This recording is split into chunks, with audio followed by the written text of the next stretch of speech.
சிவன் சேவடி போற்றி நேயத்தே நின்ற நிமலனடி போற்றி மாயப் பிறப்பறுக்கும் மன்னனடி போற்றி. வக்ரதுண்ட மகாகாய சூரிய கோட்டி சமப்ரப நிர்விக்னம் குருமே தேவ சர்வ கார்யேஷு சர்வதா त्वमेव माता च पिता त्वमेव बन्धुश्च सखा त्वमेव विद्या द्रविणं त्वमेव सर्वं मम देव देवा. ஸ்ரீ குருப்யோ நமக. திருச்சிற்றம்பலம். உங்க எல்லாருக்கும் என்னோட நமஸ்காரம். ஈசனடி போற்றி சீரீஸ்ல நம்ம இன்னைக்கு பார்க்க போறது திருவிளையாடல் புராணத்துல கூடர் காண்டத்தை சேர்ந்த 23ஆம் படலமான விருத்த குமார பாலரான படலம். அற்புதமான படலம், ரொம்ப அழகான படலம். என்ன காரணம்னு நான் சொல்றேன். வேதத்துக்கு பொருளருளி செய்த படலத்துல கண்ணுவருக்கும் கருக்கருக்கும் நம்ம சுவாமி ஒரு வேதிய இளைஞனா காட்சி கொடுத்தார். மாணிக்கமிற்ற படலத்துல ஒரு ரத்ன வியாபாரியா காட்சி கொடுத்தார். எல்லாம் வல்ல சித்தரான படலத்துல சித்த ரூபத்துல எல்லாருக்கும் காட்சி கொடுத்தார். அடுத்தது யானை எய்த படலத்துல ஒரு வேடுவனா காட்சி கொடுத்தார். இதுல மட்டும் அப்படி என்ன ஸ்பெஷல்னு கேட்கறேன்னா, இதுல சுவாமி ஒரு ஃபார்ம் இல்ல 3 ஃபார்ம் காமிக்க போறார். விருத்தன், குமாரன், பாலகன். நம்ம எல்லாரும் குழந்தையா பிறந்து இளைஞனாகி கிழவனாவும், ஆனா சுவாமி ரிவர்ஸ்ல பண்ணி காமிக்கிறார். அவரால்தான் என்ன வேணா முடியுமே. கிழவனா பிறகு குமாரனாயி அப்புறமா குழந்தையாய் காமிக்கிறார். இத பத்தி பரஞ்சோதியார் எழுதும் போது திருவிளையாடல் புராணத்துல எழுதுற, கிழவனாகி பின் காளையாய் கிஞ்சுக செவ்வாய் குழவியாய் விளையாடிய படலம்ங்கிறார். விளையாடினாரா சுவாமி. இந்த ஃபார்மை பாரு, அடுத்த இந்த ஃபார்மை பாரு, அடுத்த இந்த ஃபார்மை பாருன்னு ரொம்ப அழகான படலம். அது என்னன்னு பார்க்கலாம். போன படலத்தோட முடிவிலே நம்ம பார்த்துட்டு இருந்தோம். விக்ரம பாண்டியன் ரொம்ப அற்புதமா ஆட்சி பண்ணிட்டு இருக்கான். என் பெருமானோட தாள்களை வணங்கி சேவித்து யார் யாரெல்லாம் காரியங்கள் செய்கிறாரோ அவ காரியம் என்னைக்கும் சக்சஸ் தான். அந்த மரபு விக்ரம பாண்டியனுக்கும் இருக்கு. எப்பவும் சிவன் நாமத்தை சொல்லிட்டு சொக்கநாதரே வழிபட்டு அவன் ஆட்சி நடத்திட்டு இருக்கிறதுனால ரொம்ப சிறப்பா ஆட்சி நடந்துட்டு இருக்கு. அவனுக்கு அழகா ராஜசேகரன் அப்படிங்கிற பேர்ல ஒரு குழந்தை, ஆண் குழந்தையும் பிறக்கிறது. அந்த ஆண் குழந்தையும் வளர்ந்துட்டு இருக்கு.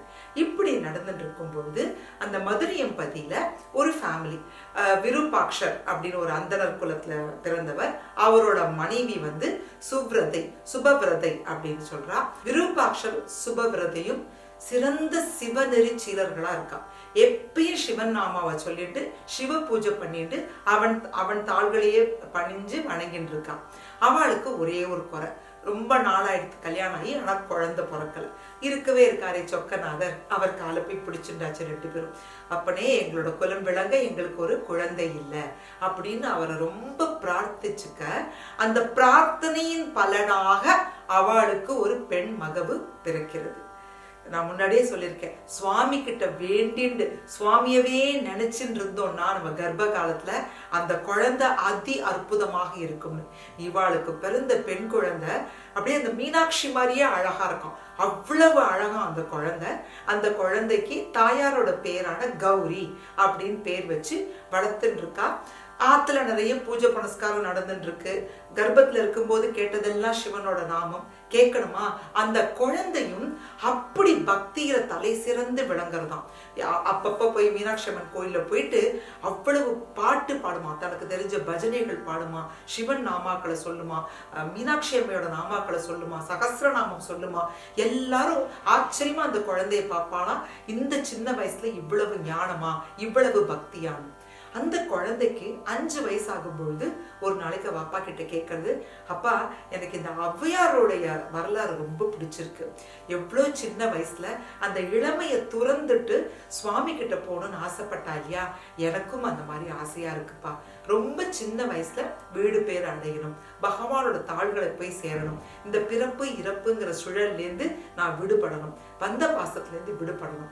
இதுக்கு என்ன வழி எனக்கு நீங்க சொல்லுங்க அப்படின்னு உடனே அந்த குழந்தை அவ அப்பா கிட்ட அப்படி கேட்ட உடனே அவ அப்பாக்கு அப்படியே ஆனந்த அதிர்ச்சியா, இந்த குழந்தை 5 வயசுல என்கிட்ட இப்படி கேட்கறதே, இந்த குழந்தைக்கு நல்ல வழி காட்டாட்டா நான் என்ன தகப்பன் அப்படின்னு குழந்தை தலையை தடவி கொடுத்துட்டு சொல்றானா, குழந்தை நம்ம வீடு பேர் அடையணும், சுவாமியோட பாதங்களை போய் சேரணும்னா அதுக்கு ஒரு வழி இருக்கு.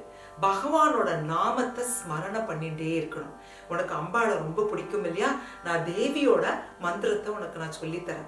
இந்த தேவியோட மந்திரத்தை நீ விடாம சொல்லிட்டே வா, உனக்கு நீ என்ன ஆசைப்படுறியோ அது நடக்கும் அப்படின்னு சொல்லிட்டு அந்த குழந்தைக்கு தேவியோடைய மகா மந்திரத்தை எடுத்து வைக்கிற. அப்ப அது சொல்லி கொடுத்த உடனே அந்த குழந்தை எப்படி ஜபிக்கிறதுனா, அவர் பரஞ்சோதி முனிவர் சொல்றார், நான் தழும்பு உர பயின்றாள் அப்படிங்கிறார். நாக்குல தழும்பு வர்ற அளவுக்கு அத்தனை தடவை அந்த குழந்தை வந்து தேவியோட நாமத்தை, அந்த மந்திர ஜபத்தை சொல்லிட்டே இருக்கான் அந்த குழந்தை. நம்ம எல்லாம் சாதாரணமா சொல்லுவோம், ஒரு 12 காயத்ரி சொல்றதுக்குள்ள மைண்ட் இங்கேயும் அங்கேயும் போறது. ஆனா அந்த சின்ன குழந்தை அவ்வளவு தடவை தேவியோட மகா மந்திரத்தை சொல்லிட்டே இருக்கான். இதுக்கு பலன் இல்லாமையா போகும்? உத்தவர் வந்து கிருஷ்ண பகவானை நினைச்சு நினைச்சு நினைச்சு பாக்குறதுக்கு கிருஷ்ண மாதிரியே இருந்தார் அப்படின்பா.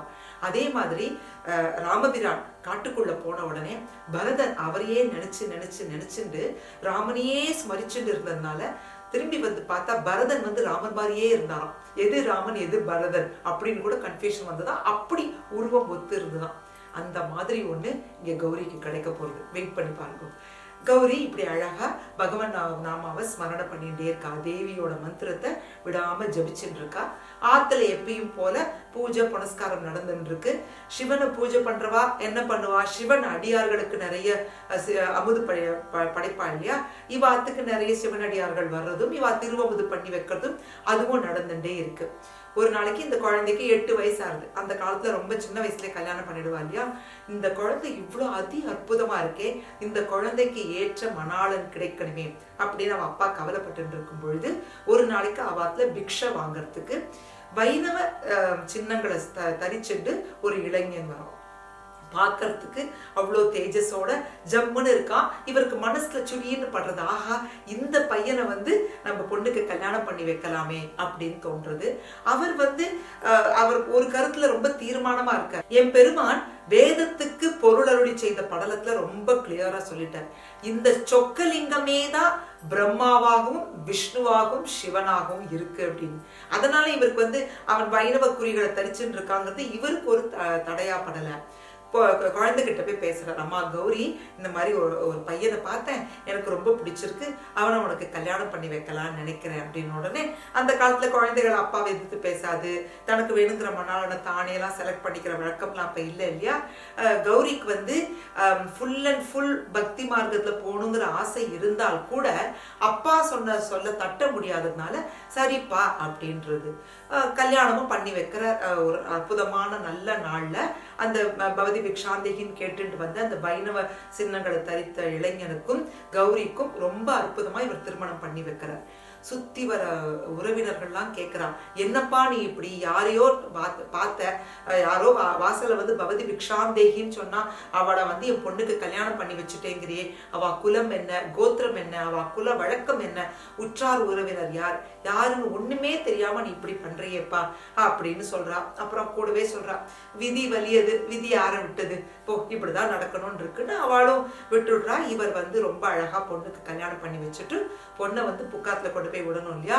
அவாத்துல கொண்டு போயிட்டு வண்டி நிறைய சாமான்களோட சீதனங்களோட அற்புதமா பொண்ணையும் மாப்பிள்ளையும் அவாத்துக்கு அனுப்பி வைக்கிறான். இங்க இவர் ஃபுல் ஹார்ட்டடா அக்செப்ட் பண்ணிட்டா கூட அந்த புக்காத்துல அவ மாமியாருக்கும் மாமனாருக்கும் ரொம்ப கடும் கோபம். அவ வந்து என்ன சொல்றது, ரொம்ப ஸ்ட்ரிக்ட் வைஷ்ணவைட்ஸ், ரொம்ப அதி தீவிர வைணவ ஃபாலோவர்ஸ்னு வச்சுக்கோங்களேன். அப்படி இருக்கிறவா வந்து சிவனை வணங்குறவாளை அவ ஒத்துக்க மாட்டான். மாமியார் மாமனார் 2 பேருக்கும் பயங்கர கோவம், பயங்கரமா திட்டுறா, பிள்ளையும் திட்டுறா. இருந்து போய் ஒரு ஜடாமுடி வச்சுட்டு இருக்க சிவனை கும்பிட்டு இருக்க ஒரு பொண்ணை போய் நீ கல்யாணம் பண்ணி வந்திருக்கேங்கிறா. பொண்ணை விரட்டி வெளியிலயும் விட முடியல, ஏன்னா கல்யாணம் பண்ணி ஆத்துக்குள்ள வந்தாச்சு. அதனால எவ்வளவு அவளை கௌரிய படுத்த முடியுமோ அவ்வளவு படுத்துறான். அவ ஆத்துக்காரரோட கூட வாழ விடல, எப்பயும் ஆத்து வேலையெல்லாம் பண்ணணும், தனி ரூம்ல போய் படுத்துட்டோம், பூட்டு போட்டுடுவான் அந்த ரூமை. இந்த மாதிரியே இருக்கா. ஆனா கௌரி வந்து இந்த நிலைமையிலும் மனசு தளரல. இதுதான் பகவான் எனக்கு விட்ட வழின்னு தன்னுடைய அந்த ஜபத்தை விடாம பண்ணிட்டு இருக்கான்.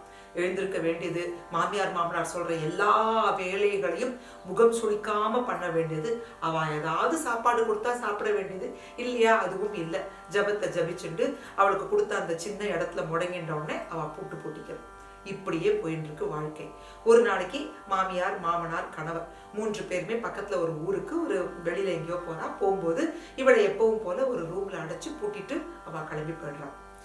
இவ கிளம்பி போன உடனே கௌரி இங்க உட்கார்ந்துட்டு அதே மாதிரி அம்பாள் ஜபத்தை பண்ணிட்டு இருக்கா. அப்போ வாசல்ல ரொம்பவும் வயதான மிகவும் வயோதிகமான ஒரு சிவனடியார் ஒருத்தர் வர. எப்படி இருக்காருனாக்க தோலெல்லாம் சுருங்கி போயிருக்கான், நரைச்ச வெண் தாடி, நீண்ட தாடி, ஜடாமுடியும் நரைச்சு போயிருக்கு, கையெல்லாம் நடுங்கிறது. அவர் கையில இருக்கிற குச்சியை ஊனிண்டு நடக்க கூட அவரால் முடியல. பசியில கண்ணு பஞ்சடைஞ்சு போயிருக்கு. அவர் பவதி பிக்ஷாந்தேகின் வாசல்ல நின்னு கேட்கிறார். அவரால் நிக்க கூட முடியல. அவர் சொல்றாராம், குழந்தை நான் ரொம்ப நாளா சாப்பிடல குழந்தை, எனக்கு பசிக்கிறது, கொஞ்சம் அன்னம் கிடைக்குமான்னு. இங்க கௌரி பதறா, ஆஹா சிவனடியார்களுக்கு திருவம்பது பண்ணி வைக்க முடியலையேன்னு நான் ஏங்கிண்டு என்னோட அம்பாள் கிட்ட பிரார்த்தனை பண்ணிட்டு இருந்தேன். பிரார்த்தனையின் பலனாக இங்க ஒரு சிவனடியார் வந்திருக்கார். ஆனா நான் எப்படி பூட்டின அறைக்குள்ள மாட்டின்னு இருக்கேனே, நான் எப்படி வெளியில வர்றது அப்படின்னு சொல்ல அவ சிவனடியார் கிட்டே சொல்றா, அடியவரே எனக்கு உங்களுடைய பசியை தீர்த்து வைக்கணுங்கிற ஆசை எனக்கு ரொம்ப ஜாஸ்தி இருக்கு, ஆனா வீடு பூட்டி இருக்கு அப்படின்னு. அப்போ அவர் சொல்றாரா, அந்த பூட்டு மேல நீ கை வெயி, கதவு திறந்துடும் அப்படிங்கிற. சாவி கிடையாது, பூட்டின பூட்டு மேல கையை வச்சா கதவு திறக்குமா?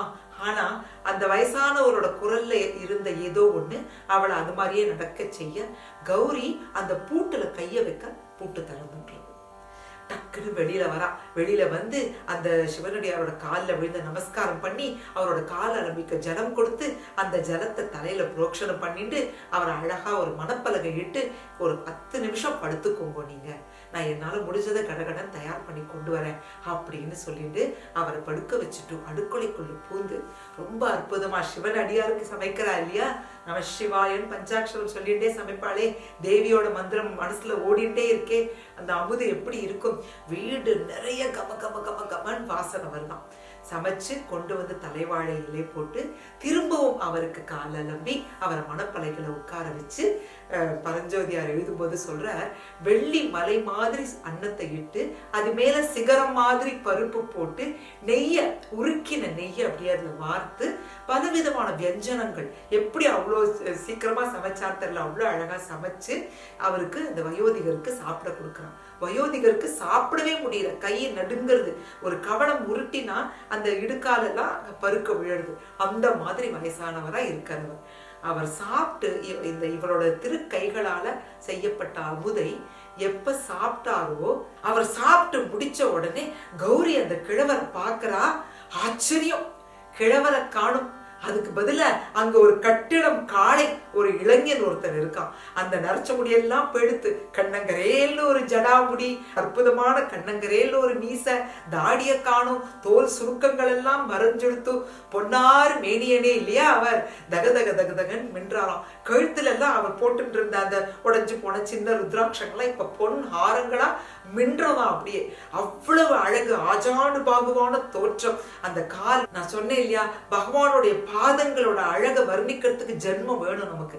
அந்த சரணங்கள்ல கழலை அணிஞ்சுட்டு அப்படி ஜம்முன்னு நிக்கிறாராம்.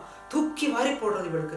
என்னடா இது, நம்ம ஒரு கிழவனாருக்கு தானே திருவம்பது பண்ணி வச்சோம், யாரோ இந்த மாதிரி ஒரு இளம் பிராயத்துல இருக்கிறவருக்கு போய் நம்ம சாப்பாடு போட்டுட்டோமே, ஆத்துல மாமியார் இல்ல மாமனார் இல்ல ஆத்துக்கார் இல்லையா, கருப்பு கரசி இல்லையா, ஒடுங்கி போய் நிக்கிறாளாம், பெரிய அபராதம் பண்ணிட்டோமே.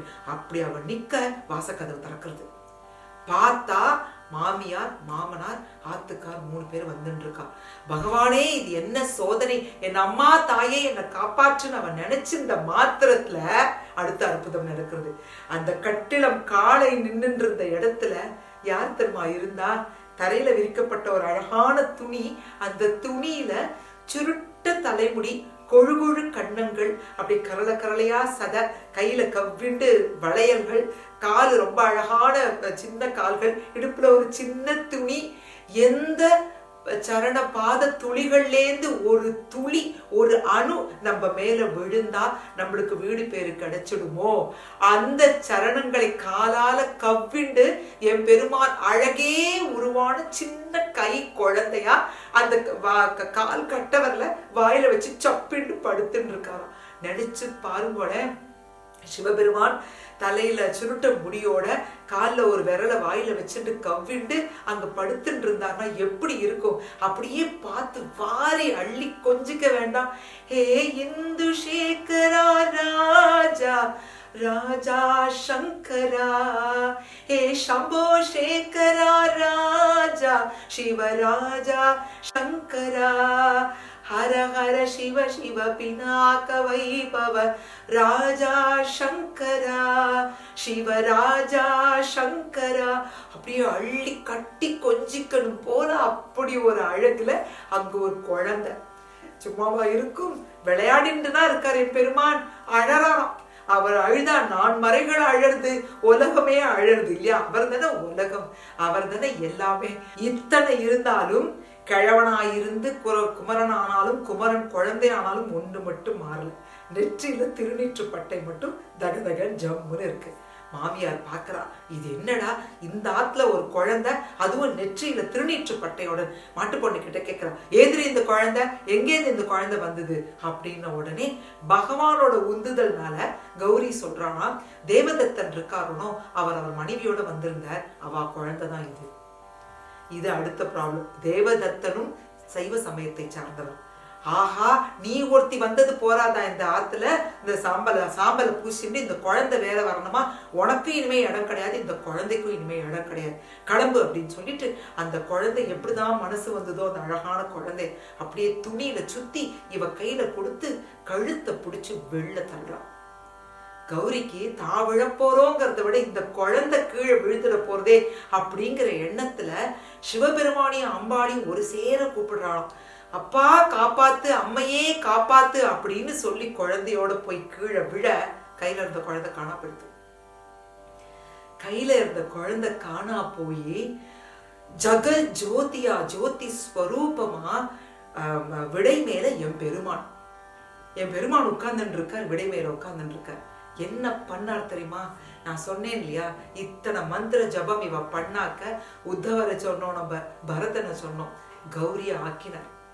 பரஞ்சோதியார் சொல்ற, தம் இடத்து அணங்கின் மனுவை ஓதி பழகிய பார்ப்பன மகளை பார்ப்பதியின் வடிவு ஆக்கி பலரும் கண்டு தொழ விடைமேல் ஏற்றி அப்படிங்கிறார். அம்பாளோட ஸ்வரூபமா அவளை ஆக்கிட்டான். இது வீடு பேரு அடையறதுக்கு ஒரு வழி. சாரூபியம். சுவாமியோட நாமத்தை ஸ்மரண பண்ண பண்ண பண்ண நம்ம சுவாமி மாதிரியே ஆயிடுவோம். இவ அம்பாளோட நாமத்தை ஸ்மரண பண்ண பண்ண இதுக்கு இதுதான்டா எஃபெக்ட்.